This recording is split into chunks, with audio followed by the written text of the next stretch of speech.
Selfie Preview in Tagalog Writing Part 2. Okay mga kababayan, ano naman tayo? Task 2. Dito sa Task 2, medyo iba siya sa Task 1. So yung Task 2 mo is meron kang 26 minutes. Yung Task 2 is responding to a survey question. So may survey, kunwari wait, anong kunwari? Ito yung survey question. You live in small town of 10,000. A large green area. Ibig sabihin may bakanteng lote in the center of the town is undeveloped. The city has sent out opinion surveys to see what residents would like to have built in their city. So, pipili ka. Option A ba or option B? Pag option A pinili mo, shopping center, this shopping center would include restaurants and large supermarket and theater. Or B, this park includes sports center, large green area, and small petting zoo. So, pipili ka. Ayan. So, saan nga ba maganda? Anong magandang diskarte? So, nasa sa inyo yan, kababayan, kung ano ang choice na gusto mo. Pero, ang advice ko dito is piliin mo yung mas madaling i-defend. Kasi kung pinili mo tong shopping center na to, ano yung mga factor bakit gusto mo yung shopping center, bakit yun ang decision mo or bakit yun yung choice mo? So, mas madali bang i-defend yung uh, shopping center or dito ka sa B, which is yung recreational park? So, para sa akin, kunwari dito, ang choice ko is option A. Okay? So, meron kang 150 to 200 words. Again, wag kang Huwag ka magsusulat ng below 150 para sure at above 150. Ngayon, hindi ka gagawa ng letter dito guys. Magre-respond ka sa isang survey question. Kaya wala yung, dun sa task 1, wala tayo nung parang Dear Mr. James or Mr. Doncic or Mr. Reyes. Walang ganon. Ang, ang gagawin mo dito is, kailangan mong maglagay ng introduction. Okay? Kailangan mong maglagay ng introduction, um, reason, one, bakit, reason 1, reason 2, and then dun sa pangatlong paragraph, why not, bakit magbibigay ka ng reason, bakit hindi mo pinili yung, yung garden. At closing is affirmation kung bakit yun pa rin yung pipiliin mo, yung option na yun. So, ito yung dalawang part ng, uh, ito yung part or format doon sa task 2. Why or why not? Okay. So, magtingin tayo ng example. Titingnan ako ng example sa internet para makita nyo um, selfie writing task 2 with answers. Para i-explain ko sa inyo.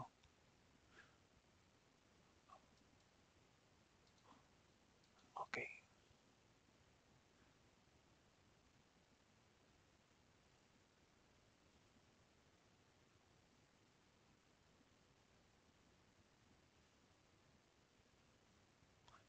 Ito pala, structure.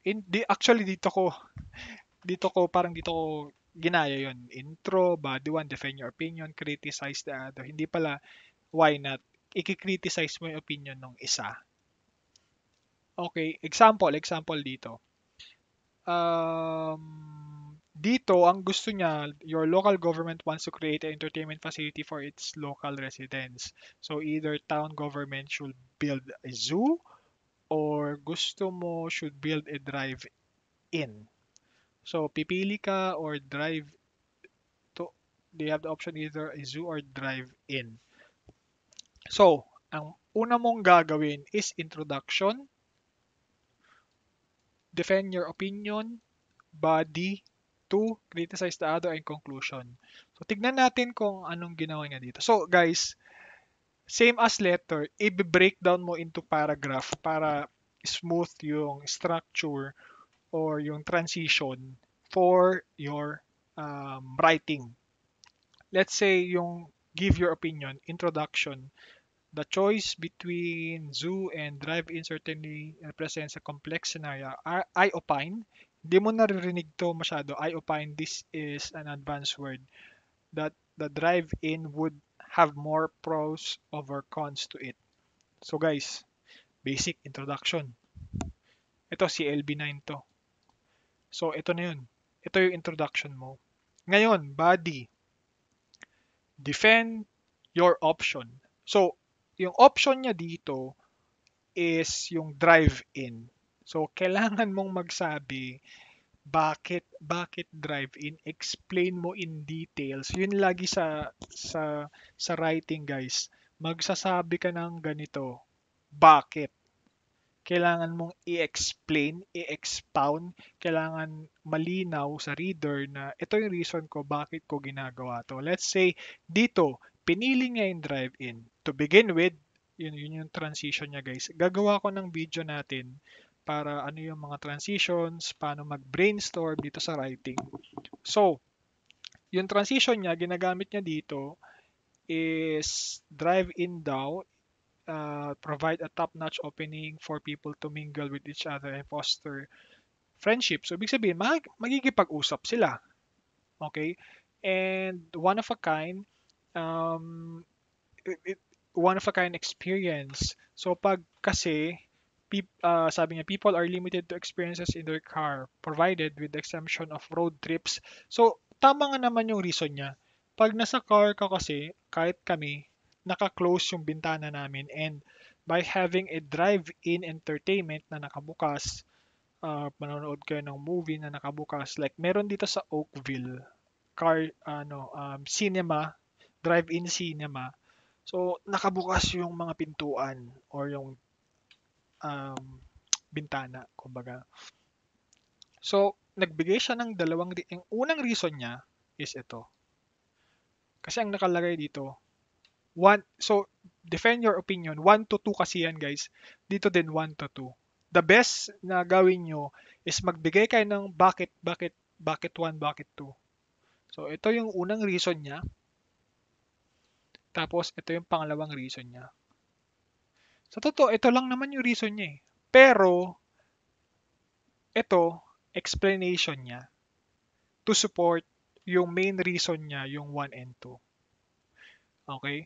So, yung body 2 criticize the other opinion.